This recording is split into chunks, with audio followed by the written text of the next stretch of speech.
All right, we are live everywhere. Welcome, everyone. Thank you so much for joining us on a next Digital Jamaica live show. I have a very exciting guest here. This is someone I personally, y'all know I don't bring on any foo people on here. This is somebody that I've been following for a while. I don't remember how I came across her platform, but I've been following her for some time now. And I just, first of all, she's striking to look at. She's absolutely gorgeous and striking to look at.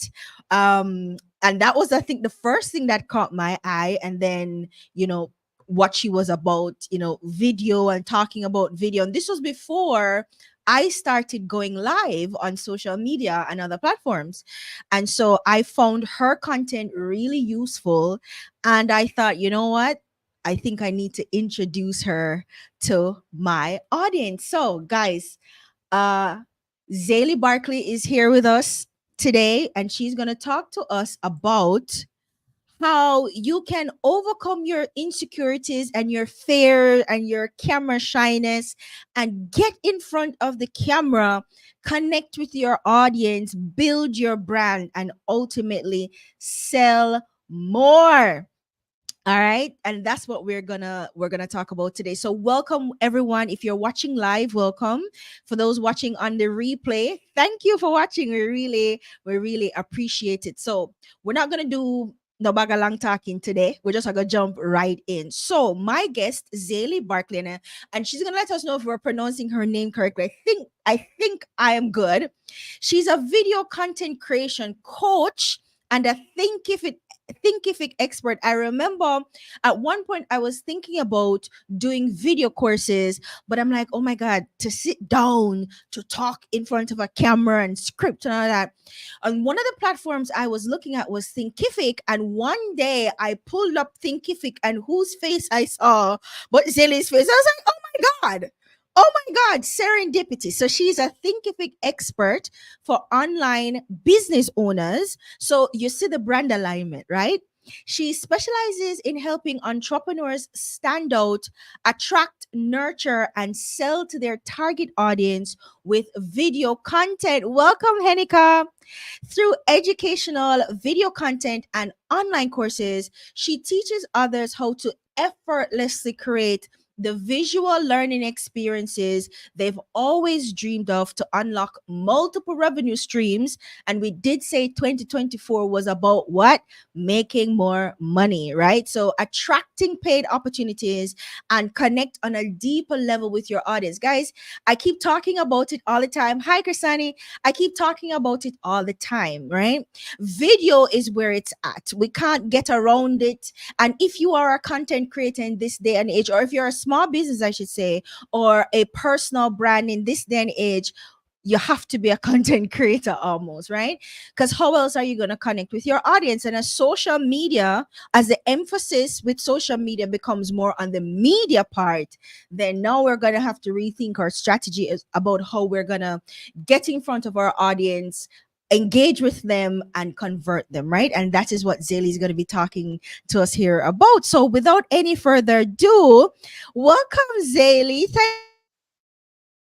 Hi, Kadia. I'm so excited to be here. Oh my gosh, what an intro. What an intro. Really excited to be here. Oh no, I believe that you froze on my end. Yikes. I don't know if I'm frozen on your end as well. Hopefully, we can get it all together and working again. I'll keep my inbox open just in case you email. Oh no, guys. I don't know if I and okay, I see Kadia coming back in. Hi. Yes. Tonight is the night when the internet decide Of that it's course. gonna be a punk. Okay, so welcome, Zayli. Thank you, thank Thank you you. It, so it, it much. wouldn't be right if something didn't break or, It wouldn't be Digital Jamaica Live if something didn't go wrong. Oh my God. So, welcome to the Digital Jamaica platform. We are so happy to have you here. And so, we're going to jump in. I know I gave an introduction, but the internet copped out on me. So, I'm just going to ask you to just do a brief intro to the audience and then we're just going to jump right in. Yeah, I think you did such an amazing intro. I'm like, oh my gosh, is that me that she's speaking about? But I am a visual content creation coach. I really focus on camera confidence. I am from the Caribbean. I was born in Trinidad and Tobago. I know how it Trini feels. in the house. Yes, yes, yes. I know how it feels to overthink, especially as someone from the Caribbean. I feel like we overthink. We have this idea of perfection. We want everything to be perfect before we start everything. And I've taken my background of, I used to be a beauty blogger. So I've taken that background. I've worked with online business owners and course creators. I've been teaching video since 2014, and bringing all of those things together to help someone to understand their value and to be able to get on camera confidently and share, to make more money, to build an in-demand brand, and to just get out there and connect with your customers. That's what I've been doing, and I love it so much. And we love it too, and we love it too, and I've seen what you've been doing, and I've been following you, and you're very inspirational. But the biggest thing I want to know though is, Mhm. or I want you to explain to the Yeah. audience, is why video is so important to their brand building efforts online. I mean, it sounds obvious, but for small business owners, because they didn't sign up to be influencers and content creators, nobody signed up for that. We Yeah. just want to run our business, do our thing, make our money, and go. But we understand the age that we're living in. And so, why is video such an important part of the marketing that we have to do as small business owners? You know what? For me to really share that, let me ask you a question. If someone came to your house and they were Mm-hmm. selling knives, right? And Mm-hmm. they knocked on the door and they told you don't open the door, and you answer, well, you're speaking to them through the door, like, hi, like, who are you, like, what do you need, how can I help you? And the Mm-hmm. person is like, I'm selling knives, but I just want to talk to you through the door, right? And they start telling you about the knives through the door. You can't see them, they can't see you. Of course, this would never happen, but versus a situation where you walk into a store to buy knives specifically, right?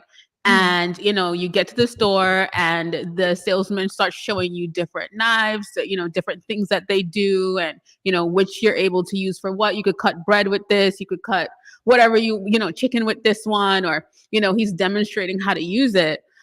Which one would you end up purchasing? Which person would you end up purchasing from? Mm-hmm. Hopefully The this. person that you can interact with. Exactly. Or the demonstration that you can see. You can see what the Right. product can do. You understand, the issue. Or a lot of times when we are in the online space as a small business owner, we have to educate our client or our customer on Mm-hmm. who we are, what we can do, what our product or service can do. It's really education. And that education, you need to have a conversation to have that education go out Mm-hmm. there. And so, a lot of us are hiding. A lot of us want the $1 million business. We Mm-hmm. want, to make more money. We want more sales, but we aren't putting ourselves out there in the correct way. We're like that salesman who's telling you, oh, don't open the door. I'll just tell you what my product does from behind here, you know? So not being on camera is like being behind that door. We're Yes. hiding ourselves. That's a really interesting analogy. But what about the person who would say, but listen, I didn't sign up for this. I'm the brains of the operation. I'm the business person. I am not the camera, the camera person. And I know what my products are, and that's all well and good. But to sit in front of a camera, it's just not a comfortable space for me to be in. Yeah. What would you say to that person? I would say camera confidence is a skill. It's a skill that you have to build, right? I will tell you, when I first got on camera, I was speaking about hair and makeup and all these things, and I was passionate and excited about it.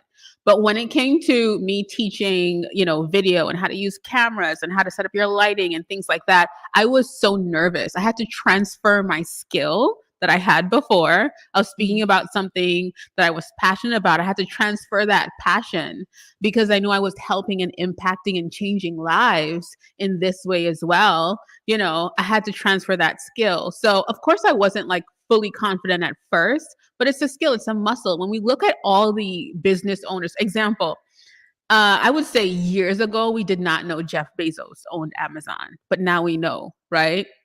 I remember years ago seeing the then CEO of T-Mobile. If you're in the US, T-Mobile is a phone company. And so T-Mobile, that man used to get on live streams every night and he used to cook and share things, not really about T-Mobile, but he lifted that brand up from nothing. Now T-Mobile is one of the biggest, phone brands out there versus when I was younger and when I was a teenager in the US, T-Mobile was not that popping. It wasn't like the phone company that you definitely wanted. And now they've bought over Sprint. So you can look at in your industry just people that were probably uncomfortable. And, they built that skill of getting on camera. And even if you are in the workforce, you will get chosen first versus someone who is afraid to be on camera. I promise you. I've worked with so many people in corporate 9-to-5ers who were able to build that skill of camera confidence and excel and get promoted multiple times because they were confident on camera. For sure. And companies now are actually, what we see happening in the marketing space is that companies are now turning inwards to see who do we have working here that we can Yep. push out front, to be the face of the brand or to Yes. help talk about and promote the brand, because you have to get your employees buy-in, your workers buy-in, right? And if you can get the buy-in and have them share their authentic experiences about working with this brand and what it's like to work here and the philosophy that underpins the brand and all that, because now people online, there is not just, oh, okay, so this company is addressing a need I have. It's about, okay, are we morally and ethically aligned? Exactly. Is the culture of the company a culture that I want to endorse with my money? So now people are more invested in who your brand is as the business. What is this business about? Not just that, oh, you have a nice product. Okay, nice. But who are the people that work there? What is your brand culture and personality? And do I want to invest in that? And so that's one of the reasons why video is so important. And so you being the person to say, yeah, I want to go do a video, no problem. Let's jump on and talk about it. You become an asset Yeah. to the company. You really are. And you're able to take that skill and transfer it to another company. Because I know a lot of people are thinking, well, what if I build this company and, it doesn't work out? Or you're just building your skill so that you could leverage your career even more as you move forward. When I think about when I was a kid in the Caribbean and we had my grandmother actually had a shop. She had a little shop that she used to sell goods out of. And people would come to her because they knew her. It's the same concept. We want to know who we're buying from. We want to know who we're spending from. We want to know who we're climbing the ladder with when it comes to Yes. investments. Yes, and we've seen it happen with big brands, growing brands or mom and shop brands like Honeypot. Everybody Yes. remembers Honeypot, right? And how Honeypot kind of burst onto the scenes and took social media by storm. And then the next thing we know, she's in Target and she's all over the place and selling, right? And so going on video, especially if you're a one-man business or you're a small team, going on video talking about, and as you said too, not necessarily just always talking about the product and service. That's one aspect of it. But creating a personality around the brand that people Yes. can relate to and engage and interact with is almost what is gonna get those sales in for you, right? Not so much the product, which is great. The product is fine, but do I like you? Do I even like you though? Yeah. Yes. Yes. Do I What are feel you like, about? there's some baseline of relatability there that I Yeah. really like or vibe with? It's funny because in you speaking earlier, you said that you saw me first, you saw my brand first, and then realized how I could help you. And then even realized later on, oh, she's associated with this company, or people are looking at things like that when it comes Yes. to making a choice. For sure. For sure. So what do you think is at the root of some of this the concern or the issues? What are the roots of camera shyness? Because I know for me, before I went live, it was, first of all, hearing the sound of my own voice Oh is yeah. something that was very new to me. As I, oh my God, I don't like how my voice sound, and then Same. I don't like how I look on this particular day, and I have to go put on makeup, and then I have to script it, and then it was like it became so overwhelming. And then I thought, oh, I was fat, and I don't want people to see Fatty Yes. McFatty on the Yes. Yes. that Yes. was a, You're it sounds silly, but that was a real concern Oh no, it's uh, not silly at for all. me. And I don't ever want to dismiss it because these are real feelings that we do have. Especially for me, I know I've been on camera for so many years. My weight has fluctuated in that time. So I get to compare myself to prior versions of myself, which is really hard, especially when you're getting older and you're seeing changes in your face and changes in the way you look, changes in the way you sound. So I don't like to dismiss those things. They are real, and they are relatable. They are things that we go through, especially in this world of perfection and trying to be perfect, especially when it comes to women.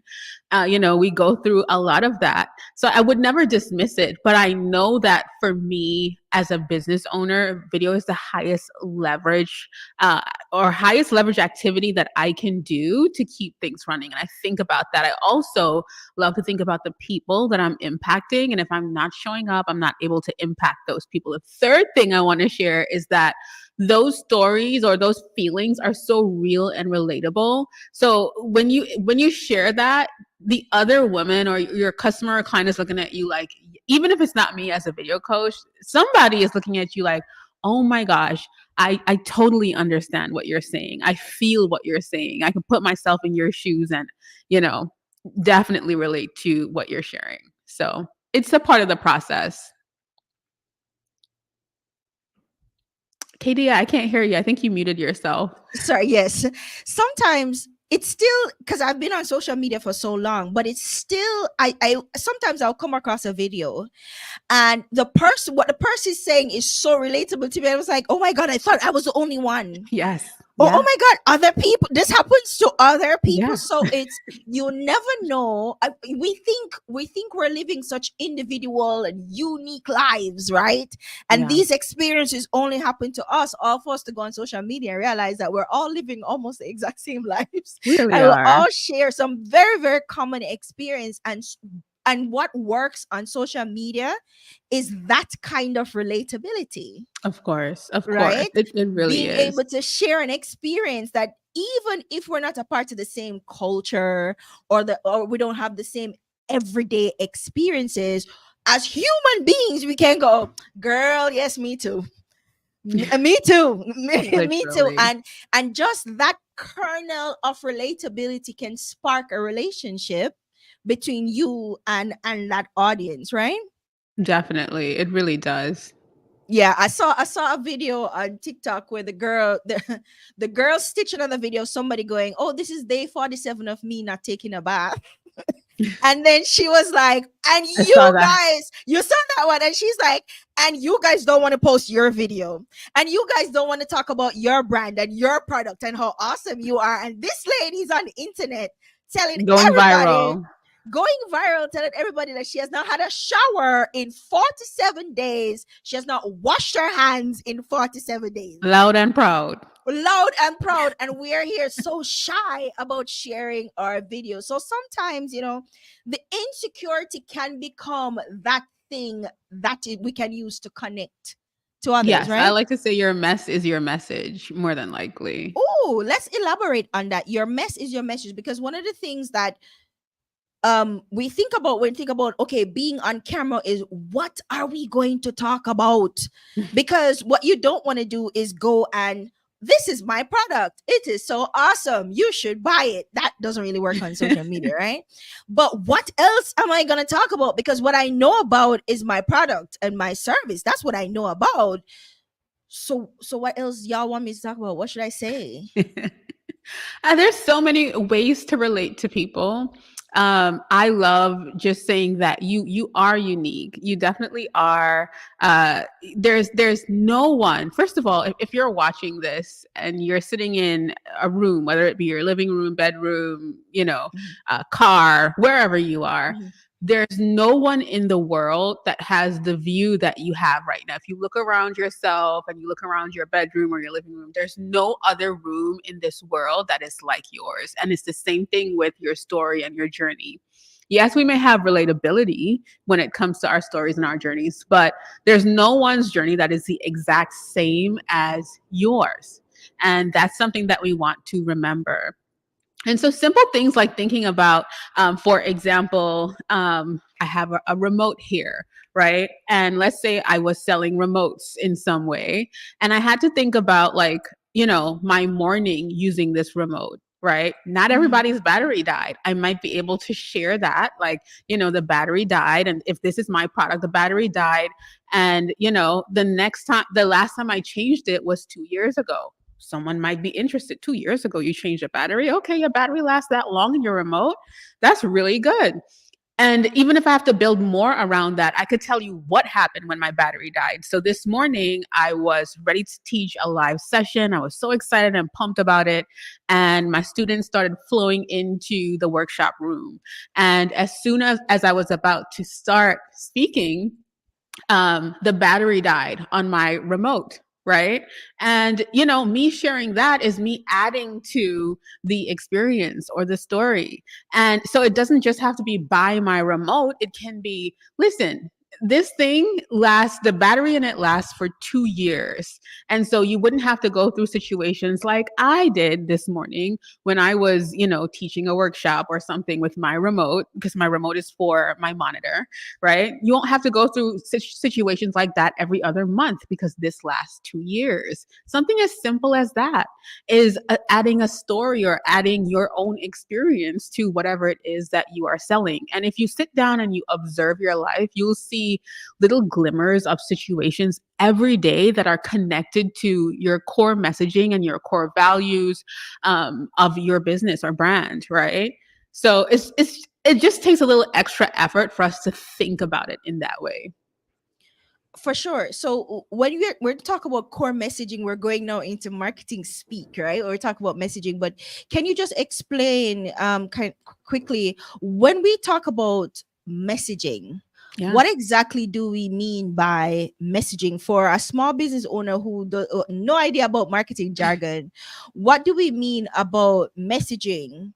And then how Yeah. can we turn that message into a story that we can share, that is relatable, that we can use to connect with our audience? Yeah, your core messaging is really how you connect with your customer or client. So I don't know what field most of your audience is in. Kadia, if you can share that, then that could help me kind of explain a bit more. Personal brands in the creative space and tech entrepreneurs. Okay. Okay. And are they Small in the business. Caribbean or US or Mostly international? Caribbean, mostly Caribbean, and if they're overseas, it's the diaspora, Caribbean diaspora. Okay. So when it comes to your messaging, it's really about, of course, what you're selling or what service you have to offer, but how are you connecting with your customers and clients based on what you have to offer? What is the transformation that you are essentially, delivering, or what is what's the transformation, what's the before and what's the after. Also within your messaging, you want to be able to share, who you are and how you can help facilitate that. Who do you specifically work with? Maybe even what's the specific situation that you see all the time. Messaging is Mhm. just really communication, and how you can really dig deep into sharing clearly exactly who you are and how you can help, so that the other person really understands, oh man, nah, you can't help me. Or I've been looking for someone like you for so long. And so it's our responsibility as business owners to put that messaging out there. Now, when it comes to adding a story to that, you have to be very clear on your messaging or what you do, what your service or product is, what's the outcome. What you're able to facilitate, and then you can always tie stories back into that specifically. Let me know if you need me to expand or expound. I'd be happy to. Yeah, for sure, for sure, for sure. Yes. Oh, I'm sorry. Yes, I wanted you to go into a little bit about weaving that story into our brand messaging because okay, so we understand that when we talk about brand messaging, we're talking Hmm. about the what makes our brand or business special or unique Hmm. or different, why people should care that we exist, what we offer and what problem it solves and for who. All of that we Yep. that's our message, you know, what's unique and special about us. That's part of our messaging. But what we are used to is a very direct telling of that or a very direct communication of that. Hmm.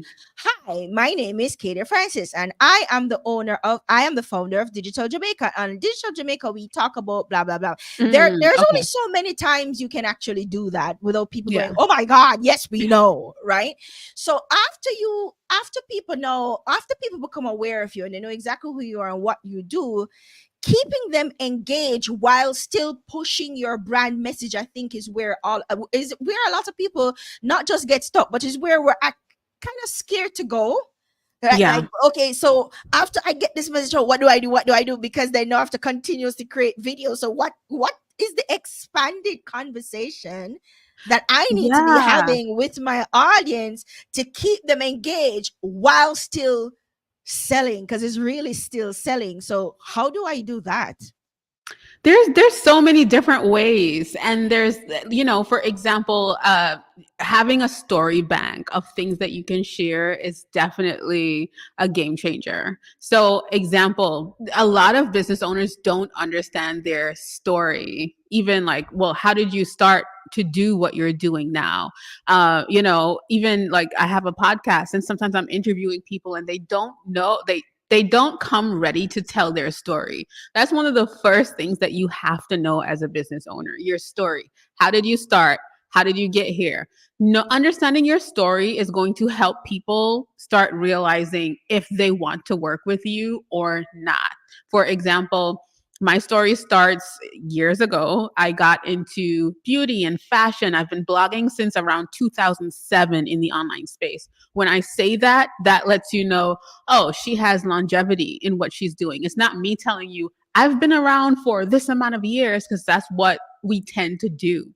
We tend to try to throw that out there versus I started this when, I was XYZ age, or for me in 2007 I started creating content in the online space. I used to blog. I started blogging, and you can actually go back and see my blogs from years ago. And then what happened is I transitioned into YouTube and being a beauty blogger. And then I transitioned into, okay, I'm great on video. People are asking me questions. They're asking me about cameras, like setup, all of that. And I said, okay, so I'm going to start teaching you guys exactly what I've been doing.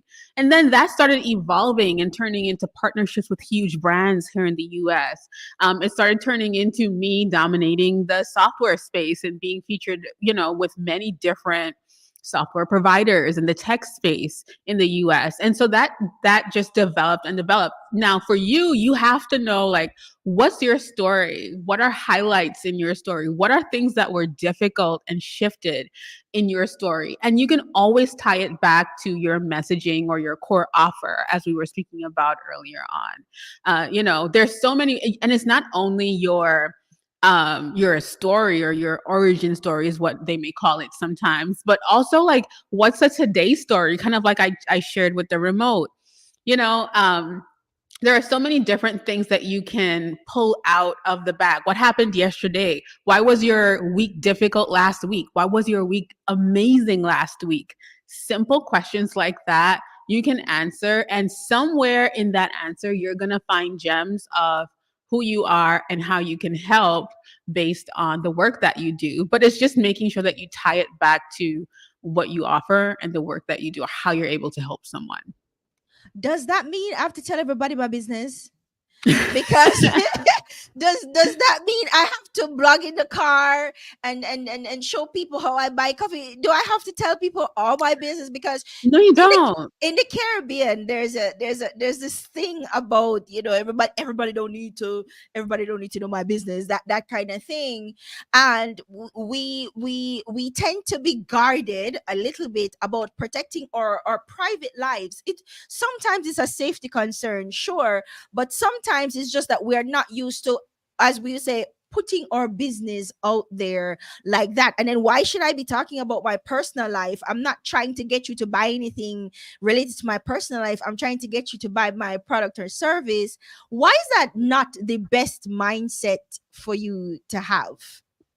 Well, I would say you're thinking about the wrong business, right? So you saying I don't want to put my business out there. Of course, there's personal business that, you don't want to put out there for the world. And there is your business that you need to operate. And if you're not getting out there and marketing your business, you're going to end up in some trouble, because marketing is the backbone of you getting out there, right? Or your product or service getting out there.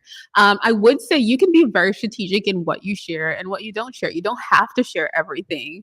People don't know every aspect of my life, but I'm also very transparent when it comes to things about my business, right? And so when I say that, I might share experience I had, right before I recorded or before I got on this live stream with you, right? Or I might share, Kadia, when I first started getting on camera, one of the things that really held me back was the fact that I have an accent, right? And I live in the US. And so I would feel like, oh my gosh, I don't know if people will always understand what I'm saying because I have an international audience. Or, what if people make fun of me for my accent because I do live in the US, even though I'm from Trinidad? Whenever I share that, something as simple as that, I get signups to my program because there are other people that are looking to overcome that fear of someone judging them because of their accents. For me, I come from the Caribbean where we make fun of everything, right? You know somebody down the road named Longfoot, and like we make fun of things like features or a situation that happened to someone. Somebody walk over a broken bottle, we call them break bottle. This is how the Caribbean is. And sometimes we take that shame, and we bring it into the online space, and that is what's controlling you. It's not the fear that everybody knows your business. It's the fear of what's all these people going to think about me. And then we have things Yes. like imposter syndrome, where Mhm. we feel like even though I have all of these accolades, I'm a fraud and I really don't know anything. And if I get on camera, people will realize that I don't know anything. for you for a know? very long time, I think that was my problem. For a very long Yeah. time, it was like, oh, I don't have no papers, I don't have a degree from a fancy university that says, oh, Katie is a marketer. I don't have a degree from any university I in don't either. I marketing. dropped out. I have my 20 my credits left to get, and I just never went and got Never it. went back. Well, No, I did law. I didn't do marketing, but now I'm teaching marketing. And one of the stories I tell a lot is that the reason why I'm here teaching you marketing is because I figured out how to market myself online. Right. there you So go. figuring out the process of figuring out how to market myself online, as you said in your bio, help create opportunities for me. I created opportunities for myself to become visible to a particular set of people, and not just become visible to them, but to establish my knowledge based on authority on certain subject matters to them. And they're going, oh, so now when they think about who can we have to come and talk to us about social media or to come and talk to us about digital marketing, I'm top of mind for them because they've interacted with me online. They've seen me go live online. They've seen me share videos about it or newsletters or whatever. And they're going, okay, so we trust that you know what you're talking about because we've seen you demonstrate that you know what you're talking about on video. So, hey, come and talk to us. And a lot of times people don't realize that what you're really doing when you're sharing these stories and you're talking about your brand or business in a non business way in a laid back, people to people, person to person, human to human way, is that you are building relationships, you're building trust, and people are going to start believing what you're saying because they can relate to what you're saying, because the root of believability is the fact that I can relate, right? So if I can relate to it, I believe it.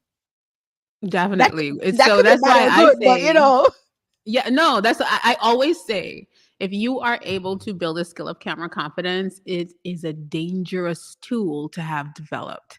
And yeah, hopefully it falls into all the right hands because because it is. You can make a lot of money if you keep on putting yourself out there, you yeah, know? So, yeah, I agree. And I would also add to that and say, especially when it comes to, being online and marketing. And I studied business in school because of my dad. My dad was an entrepreneur and I wanted to be just like him. And so mhm, what I learned, especially in our space, is that there are no professors that I feel would be qualified to teach me about marketing in the online space because they are not actively marketing. They could read from a textbook and they could share, metrics and yeah. statistics from what they read online, but this beast is changing every day. Oh my Okay. God, tell them about it every So single day. yeah, so that's why it's really important because when you're putting yourself out there, it is not only about expertise, it's also about experience. For sure. Yeah, And this is why you can find endless things to talk about too, because it's about your experience. Because even literally. though you might be in the same business that somebody else is in, they're not having the same experiences you're having as a business person. They're not having the same experiences that you're having when it comes to getting supplies and meeting demands and having employees, and the traffic you need to make a delivery by a certain time, and traffic. They don't have that kind of experiences. And what we tend to overthink is what we can share with people, because we think, oh no, we have to stay ultra formal and professional, when what people really want is human interaction. They really do. They want to connect with a real person. A We real we buy from person. people, not businesses, Thank literally. you. Thank you. And because we buy from people, not businesses, we first have to like you. So that's why you need to get in front of the camera. But what about somebody who says, well, if I go on camera and talk about my business and I talk about my products or service, somebody else might steal my idea, or somebody else might steal my supplier, or somebody else might steal something. What do we say to somebody who, the fear of going on camera is that they might say too much or expose too much, like with these behind the scenes kind of videos, say too much or expose too much, and then the competition will get a leg up on them. This is a really good one. It's honestly, when you think like that, you're thinking in a lack mindset, and so it's more Oh, of girl, I felt that in my chest. That was a you don't want me to drape. start. Say that one more time. When you think like that, you're thinking in a lack mindset. And I'll explain more about what I mean by that. There are times where I have thoughts and I have to ask myself, am I thinking in fear or am I thinking in love? Right? And that thought that you're having, if that's your thought process, that comes from fear and lack. It doesn't come from love because love is abundant. And the more love that you can put out there into the world based on what you're doing, you'll be blessed. We know that. So why aren't we applying that principle to our work or the things that we figured out? That's, for example, I'm in the online space with online courses. I have an online business. And so I'm teaching people everything that I know, even in my membership. Everything that I'm doing daily, those people get access to it. I get to, like, blow my business open and share with them everything. Like, this is what's happening, this is what we've been doing, this has been working, this hasn't been working, do this, don't do this, that kind of thing. And my goal is for them to exceed me. I have clients who have long gone past where I am.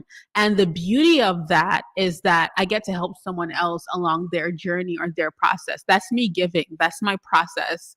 So if you're thinking like that, I implore you to do some self work and ask yourself what insecurity you're feeling or going through to where you're afraid that someone else surpasses you. That's the goal, especially if you're a teacher, or a giver. That would be my Um, answer. oh, that was an excellent answer. And as I said, that you thumped me on my chest, and that I felt it. I felt it in here. But I'm really happy you say that, because this is something I keep saying, especially because there's this one thing that bugs the hell out of me when it comes to how we market in the Caribbean, especially in Jamaica, is that we would post our thing, whether it's our product or whatever, but we won't put the prices. We won't say what the prices are, because we want people to DM us. And it's like, I'm not gonna. Why are you creating extra steps for your potential customers, or extra hurdles for your potential customers?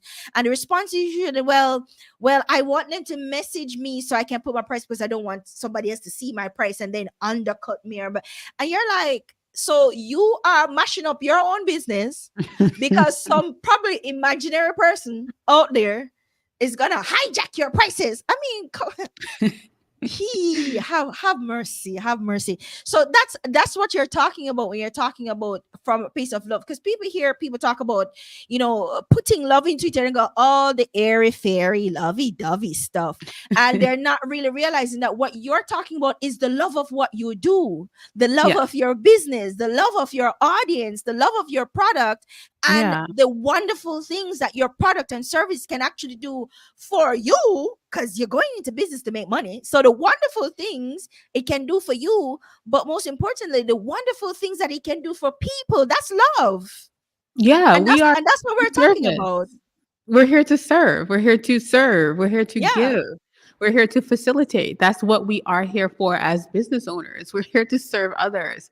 And it's really important that you do remember that. Also, if you're comfortable in the work that you do and you're comfortable in your work ethic and the things that you put out there, that person will have to copy you blow by blow to Mhm. actually, like if you know your ethic, the way that you work, the way that you carry yourself, the way that you show up, if you are focused on someone stealing from you, then you ain't got enough to do in your business. But if you know your ethic and you know like what how you present yourself, how you're showing up, how you're out there every day, how you're, because it is competitive, but you have to believe and trust in what you are doing and trust that what you are doing is going to reach the right people and impact the world in the right way. So A beer drip up Xayli going from she company the screen. She says, if you out there worrying about other people, what other people doing, then you you're ain't not got working hard enough to do enough. in your business. You need to Exactly. mind your own business. Literally. That's exactly Exactly. what she said. She said, mind your own business and stop worrying about other people. Go find something to do. Okay. Literally. So guys, if you're just joining or if you're watching on the replay, what we're talking about is how as a small business, or why as a small business you need to pretty much get over yourself, shake off your camera shyness and get in front of those cameras and start connecting with your audience on a human level. We're not asking you to sound like an infomercial. What we're asking you to do is share your everyday experiences as a business owner, talk about your products, talk about your audience, talk about experiences, so you can connect with potential customers, you can create opportunities for yourself, and most importantly, as Kalila would say, you can get this money. Okay. So so we're I do gonna, want to challenge that sounding like an infomercial. If you well, do, if you give me a moment. Uh-huh. sure, sounding, what I mean is sounding mechanical, where every single video is you. No, I know what you mean, but I do want Yeah, to challenge challenge it. me. Yeah, because there is a connotation out there that that Hmm. is not authentic for everyone. And we also have to Ah. understand that there are different aspects of everyone. Or different aspects of yourself inside of you. You're not going to go into a boardroom and speak like, yes, girl, like you at the club. It's not going to happen like that, right? We all have different assets and facets. When you show up to work, you show up differently. You go out with your friends, you show up differently. And it does not mean that we have to be one dimensional in the online space. If For you sure. sound like an infomercial and that's how you sound when you're getting started, as you get yourself comfortable, sound like the info. Give me infomercial every day. What I care about is consistency, right? As you Yes. infomercial us to death, you're going to start figuring out yourself and your cadence. You're going to start going live. You're going to Yes. start seeing, so that is a part of the process Okay. because we are multidimensional beings. You're We're not absolutely just right. one way. So For sure. You're absolutely right. And I'm actually glad you pushed back on that, because we are talking to people who are thinking about starting their whole video journey, going on yeah, and we video can't marketing discourage their them in that businesses. way just And we because don't they we show don't up want like that. to discourage them if they sound like robots. We're I not sound like a robot sometimes, girl, and give I'm us proud. robot chic, okay? Give us Yeah, robot. I It's sure fine. It's do. fine. But okay, so we talked about the reasons behind why persons might be afraid to go on camera, or be shy about going in front of the camera, and feeling like, oh well, I'm putting too much of my business out there, or people might see my ideas. But let's talk about another barrier, which is actually getting started with video creation. Because video creation, I don't know a lot of people who like video creation, because video creation can be a struggle. It can be a struggle. And so you have to think about equipment and lighting and camera and sound and all of these things, and then not looking weird on camera. And what do I do if I want to get started? So I'm convinced you've influenced me to go on camera. So what is the next step for me in terms of getting my setup right? Because I'm looking at you and your setup is fabulous, girl. Your setup was fabulous, and I love Well, your thank behind you. the scenes when you show us the different equipment. I'm like, ooh, let me Google that. $5 million. Okay, no, that's not for me. That's not for me. Okay, so how do Yeah. I get started with my physical setup, my equipment setup? Of course. When I first got started years ago, I was in my tiny kitchen in Brooklyn, New York. If you've been to New York, you know space is a luxury in New York, and I realized that I needed to start when I needed to start with my in my kitchen with my phone and my ring light. So I've done my due diligence. I've put my time in, and so as I grew and as my business grew and shifted, then I upgraded to many times. I've upgraded many times. If you look at my content, you will see where it changed and shifted. And as I started making more, I started investing more. So if you are, just starting out, take your phone out, stand in front of a window. I think a lot of people also in the Caribbean, y'all don't realize the beauty of what is around you and how you can use that as an opportunity to be unique and to be different. If you take your phone and you have a tripod and you take it out, to the beach, you have a little microphone that probably costs like 20 US. You're able to, create on the beach, talk to your people. You're able to get amongst greenery and, go into the bush and create, share something that is relatable and share your offer. We can't hear you, Katia. You're Create in the bush. yeah, like I would if look, I have to make bushes here now, right? You see my bushes back there? You got natural bush. So, there are things that you can use to your advantage depending on where you are. And I think the beauty of video creation is that you're able to use your unique, creativity or your surroundings and what you have to do the best that you can. It is a skill. You'll learn, as you go along, you'll be able to upgrade, you'll be able to invest some more. I've gotten to the point where I have a dedicated space to filming. So I just come, plop myself down, and I turn my camera on. But it was not always that way. And there are people making millions of dollars with a phone and a ring light. Yes, I was just about to say too that there's this movement happening on social media where everybody is the de-influencer movement, right? Where everybody's kind of stripping back this big production and editing, and things are flying and sounds and da da da da da, and it's stripping it all back, right back down to it's me and it's you, and we're just gonna talk. and Literally. and we see those videos going viral. We see people, because people can now connect to that, because all the extra fluffy, the sounds and the dings and the pings and the things flying around is gone and it's stripped back. And I feel like it's not me and you talking, it's just me and you talking, and I feel like I can get to understand you better in that strip, kind of laid back. But that's one thing, Zayli, and it's all well and good to say to people, oh, start where you are. It's fine, start where you are. But what are some basic setup? What's like some basic setup that I can have so I can start where I am, but still look cute, you know? Still look You cute. start with your phone. Put your phone on a tripod and stand in front of the window. So we need Natural a light, tripod. people. Mhm. Sorry? So we need a tripod. Yes, you do need a tripod. I would say invest in a tripod. I would say, yeah, there are tripods that are so affordable online. Let me tell you something. When I There first are. started this journey, things used to be so expensive. Now, because it's all the rave, you can get a tripod for $20 on Amazon.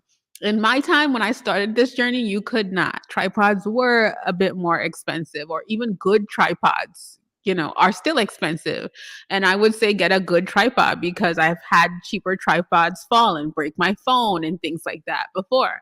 So if you're just starting out, make sure you have a tripod. You can use natural light. Yes, it's not very reliable. If you're not filming like a long YouTube video or a podcast video, you could use natural light, right? Also, make sure that you have good audio. Audio is important. I would say invest in your audio, because if somebody can't hear what you're saying, but you have high quality video, that's the worst case scenario. I have bought online courses where the audio was trash and I never got to go through the content. So invest in your audio. I would say that. As you grow, you can invest in artificial lighting, right? But it's not a need until you feel like, okay, I really want to control the environment I film in. Like for me, I want to be able to just like I said, hop in and start recording. I want to be able to turn my lights on and I'm camera ready. But that's only because of the work that I do. I'm in meetings all day. I'm in trainings all day. I'm training people. I'm teaching people. I have programs. So my setup is going to be different to what you need to get started. My clients and customers, as long as that's not what they're doing, they're jumping on their phones or, an affordable camera and they're recording. Yes, and we see that social media platforms are now kind of pushing that kind of content, because reels, shorts and stuff like that, it's really about personal content, right? It's like using your phone to create content and kind of put it out there. So there's no demand on you for this highly polished and professional. We all want to get there, sure, but not we're not so sure if that's the best approach, but as I said, as you said, being consistent and having good Yeah. audio is probably the first set of things that you need to think Oh about. yeah, invest in audio. I think what a lot of people aren't thinking about is equipment can get you where you'd like to go. Yes. But if you have equipment and you don't know who you are, you don't know what you're offering, you don't have the muscle of, doing it consistently until you start getting better and better at what you're saying and sharing. If you don't have the ability to, be push through your shame, right? Or your fear, or you're feeling like I don't know enough, or whatever it is, or Mhm. I might have broccoli in my teeth, or whatever your fear is. If you're not pushing through that, if you're not showing up consistently so that you can get better along the way, equipment doesn't matter.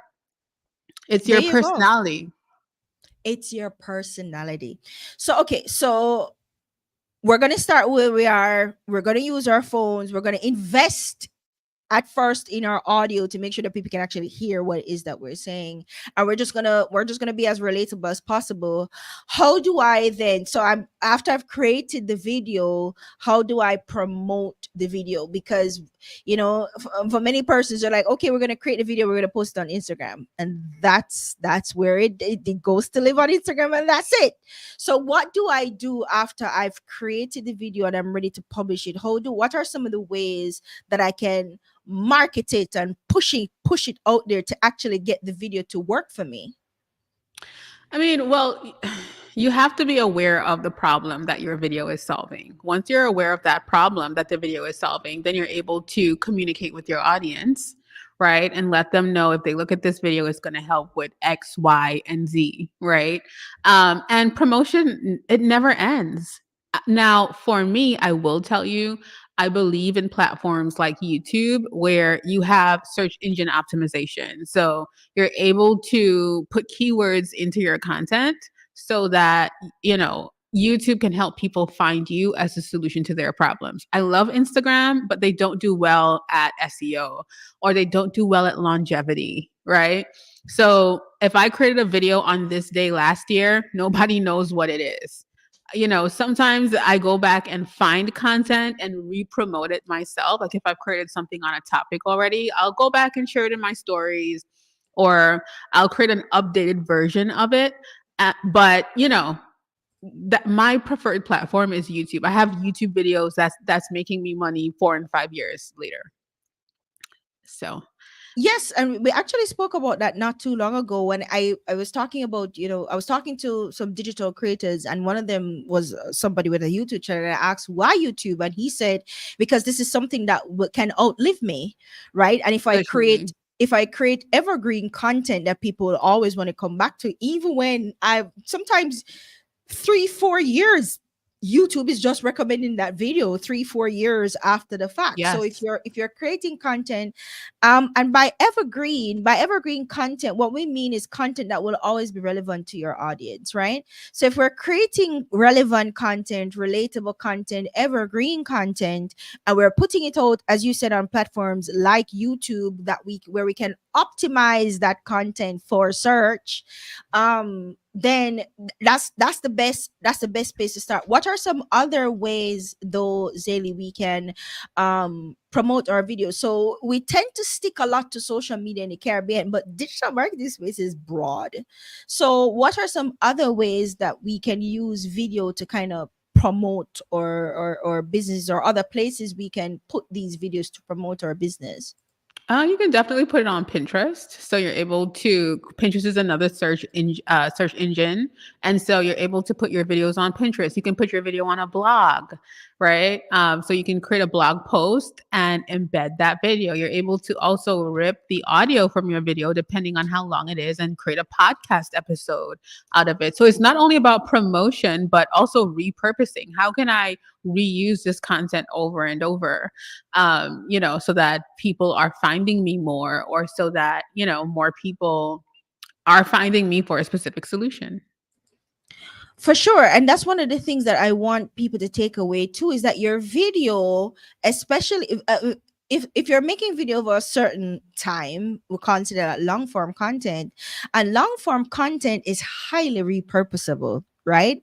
And but then I heard you say something too, Xayli, when you said, I go back and I look in my video archives and look at videos I've put out there, and I'm like, I'm re-promoting this because this was good. This needs Yeah. another fresh round of promotions. And sometimes you go back and you see things, you're like, oh, let's post again, because sometimes you post it one time and it's probably a bad time, or your timing was off, or for whatever reason it didn't gain the kind of traction, attention, but then you post it again and all of a sudden people are going, oh my god, this is amazing, right? So once you have that content out there, you can reshare it.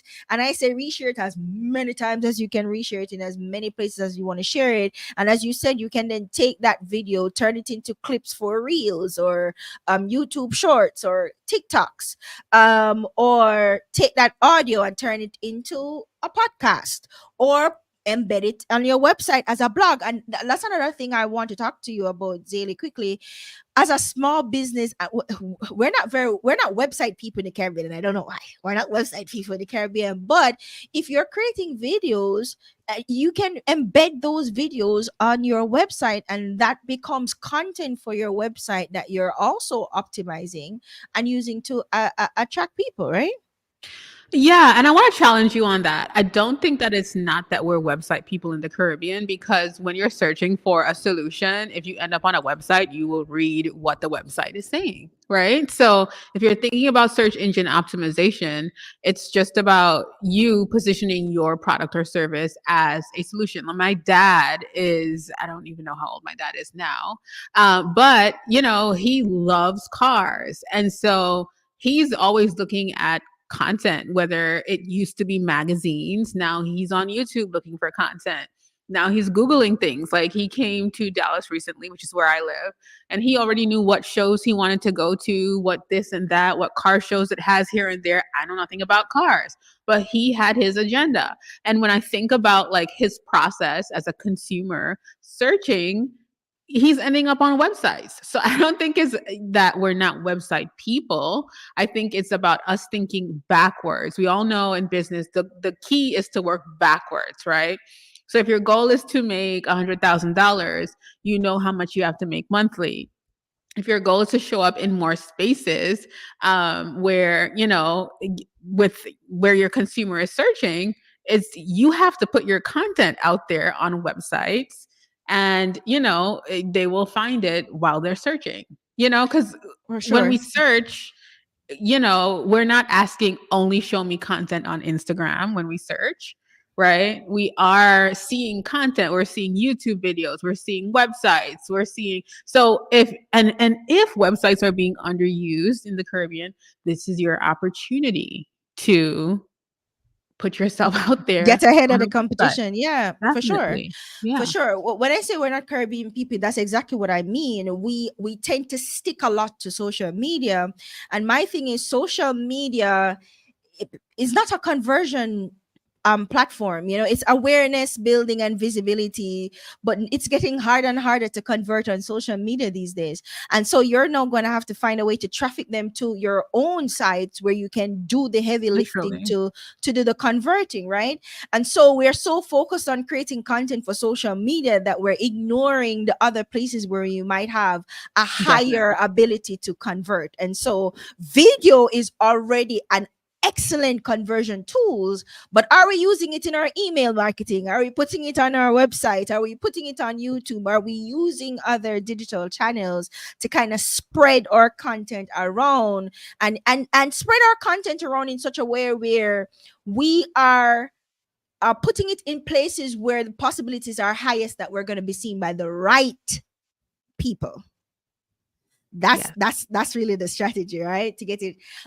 So one final thing before you go, Zayli, is talk to us about what are some of the um let's see how to pose this question to you without you giving away all your secrets. I So don't I know, care. oh, great. So I know you talk about, coaching. Like when we're talking about small business and small business coaching and video, what are some types of videos that we can say, okay, you guys should think about creating these kind of small videos, especially for my audience that are in the creative space. So music, film, art, make things, craft, or they're tech entrepreneurs and they're the nerds. All they know how to do is create the software and do the awesome things with the software, but not how to market themselves as the producers of the software, the developers of software. So if we wanna, I wanna leave with them some ideas about the kind of content that they could think about creating video content. So could you give us like um two or three ideas about the type of content in the creative space, because I know you also are in the creative space. So what are some of the kind of content you've been creating and you think that creatives should be creating to promote themselves? Yeah, I mean, there's different content that does different things. And I want you to take away what I'm going to say from this conversation specifically. This conversation was a mashup of general things, but let's get a little bit more specific. So, there are three types of content that you want to think about creating, and they all do different things specifically, right? So, the first one is hub content. And that content is for your community specifically, right? So that might be more behind the scenes of whatever it is that you're doing, or more like run on, or stories that they like, insider things that your community alone knows. Or when I think about those kinds of things, and where it's shared is probably like Instagram stories, right?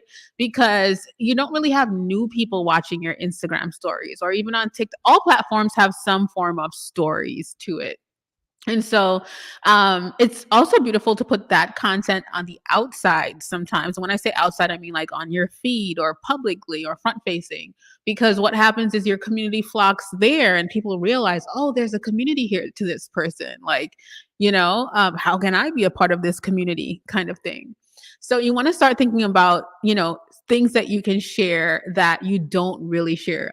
And a great way to think about what that is like, just because you're seeing a tool in your workflow every day doesn't mean everyone knows about that tool. For example, I have a microphone here on my desk.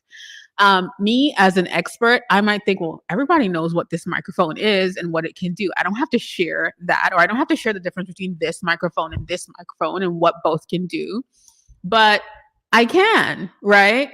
Or I should, because that's content that, people might be seeing it on me all the time and want to know, hey, what is that, or how to use it.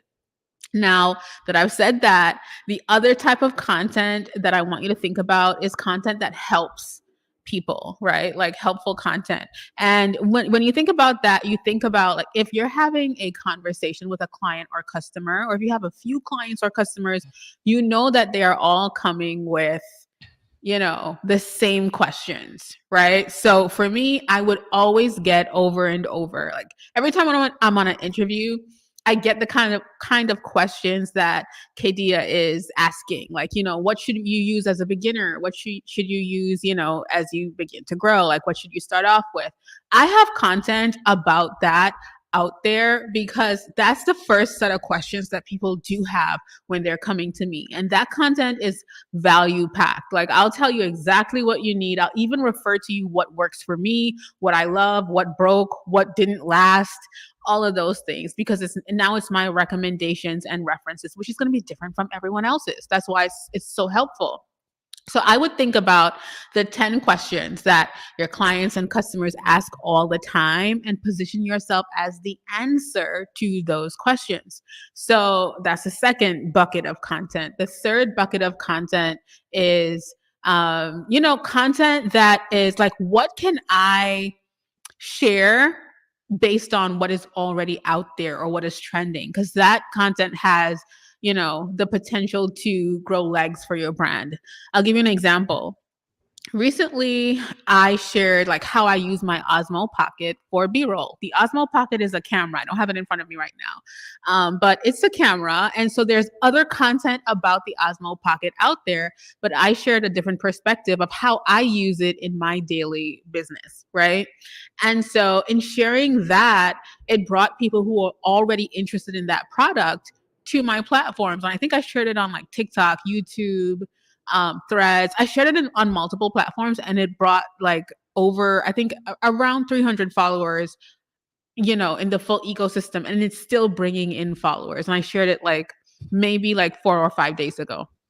So that kind of content, because it's more of me joining the bigger conversation based on something that I use in my business every day, then it brings in people who are already thinking about that or looking at that. And most of those comments were like, oh my gosh, I was wondering if I should add this to my kit, or, so those are the three types of content that I would say that, you should think about. And when you think about it in that way, you don't have to like think too much about how am I going to add my story, because you know what type of content your story is going to go into, so just so that you have a good idea.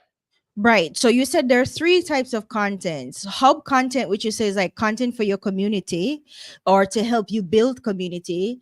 And then you said frequently asked questions kind of content. Like what are some Yes. of the things that people are going to want to know about you, about your brand, about your product, about your services, that kind of thing. What are some of those things? And then content that surrounds that, right? Content that Like touches and industry concerns content. What's happening in your industry. industry? Right, it Yeah. touches and concerns what it is that you do, whether it's it could be Hmm. industry or niche related kind of content Yeah. that is not necessarily focused on your product or service but is adjacent or complementary to it, and so Yes. you're creating content around that to kind of grab people's attention or attract people to your brand. And that could be like filler content, and we don't want to like relegate to, oh, filler means it's not important. No, these are the relatable content. These are the, oh, this is interesting. I see how this now connects to that kind of content that you can use to attract people, and those people can then become potential customers or community members or both, right? So thank Yes. you so much. Thank you so much for that. And you're saying that, okay, so hub content, you said we can put those on like our social media platforms and stuff like that. FAQs, I would suspect those are like or websites or other own channels. No, it's No. all going on. So you have your platform of choice, and when you think Yeah. about each platform, it's actually created for everything that I'm telling you, right? Okay. So even if you put your hub content on your stories, for example, your Instagram stories, or YouTube has stories, TikTok has stories. So for me, if you are following me on Instagram, on my stories, you'll always see like behind the scenes what I'm doing. You get all the tea on the back end on stories, right? Mhm. And I sell on stories as well, because by the Ooh. time I'm nurturing you, I'm also preparing to invite you to something or to nurture you to take the next step, Mhm. right? Because you're already interested. You're here. You're in my stories every day. We're friends because you up in my business every day, all day, right? And so, but when we think about like that help content, I'm putting that out on the forefront as well. And you could mix your hub content on the outside too. Mhm. But you asked for three types of content Sure. generally. I just started Mhm. getting specific by telling you where things kind of fit in, but Mhm. I would put all on the front end or front facing. Like put it on feed, put it on your feed. Like, yeah. Put on your feed and put on your stories. One thing I notice about you is that you always have something, even if you're not posting on the feed. There's a story. Is Oh that yeah. is that like one of the strategies that you have, where even if I'm not posting, I want to make sure that I have a story because I want to keep you engaged, kind of thing? Yeah, because it's kind of like, so your stories is your community. That's the people that really care. That's the people that's like your friends. Like I wake up and go to bed with the people in my stories every day, So Mhm. even if I'm not posting front facing, it's so low lift for me to connect with those people and talk to them. And I am always in my DMs as well. If you're on Instagram and you message me and I get to know you and we always talking, like that is a part of my strategy. Like, yes, That's like how you let's are here. connect. Yeah. There you go. Right.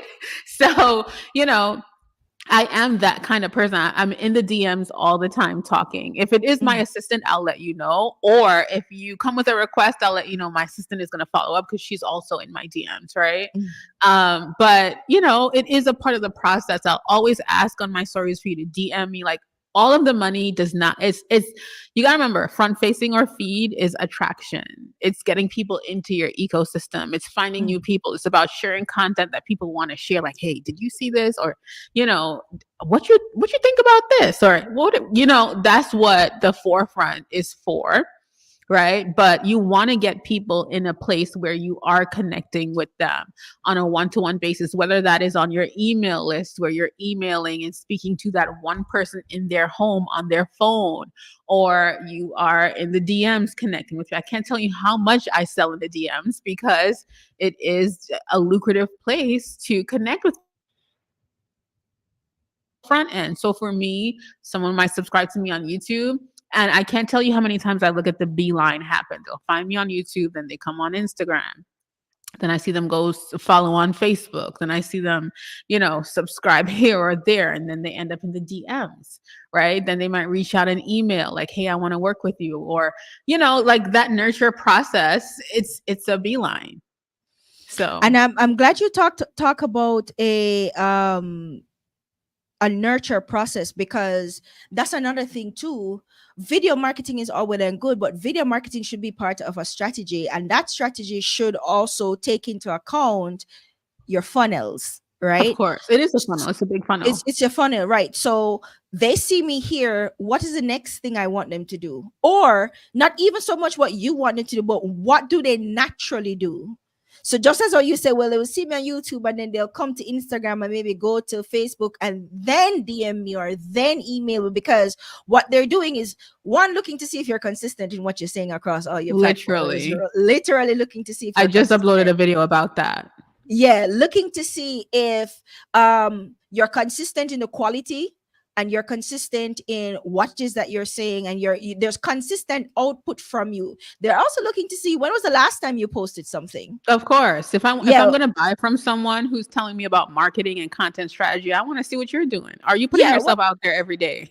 How consistent are you being, girlfriend? Okay. So Yes. what was the last time you posted something, and what was it about? What was the engagement you got on that? What was the conversation? Do you answer people in the comments? I'm gonna go look at your comments, because do you answer people in the comments? Exactly. Do you post in the stories? Okay, do you answer DM? So they're looking to see all of these things, and they're looking at the different platforms you're on, because sometimes they prefer Facebook, but they're also on Instagram, so they'll check you out on Instagram, but actually really they prefer Facebook. So they're looking to see if you're in the places where they're also comfortable, right? Well, and it's knowing your audience too. Yeah. If you know your audience is not on Instagram, then you need to figure out where they are. A lot of people are creating Instagram content and their ideal customer is not on Instagram. You just like Instagram, but it don't mean that your people who are going to spend money with you are on Instagram. I tell my students that all the time, that because everybody's on Instagram, that means that's where your people are, right? Literally speaking. So somebody in the comments said, "Ooh, would love to hear more about selling through stories."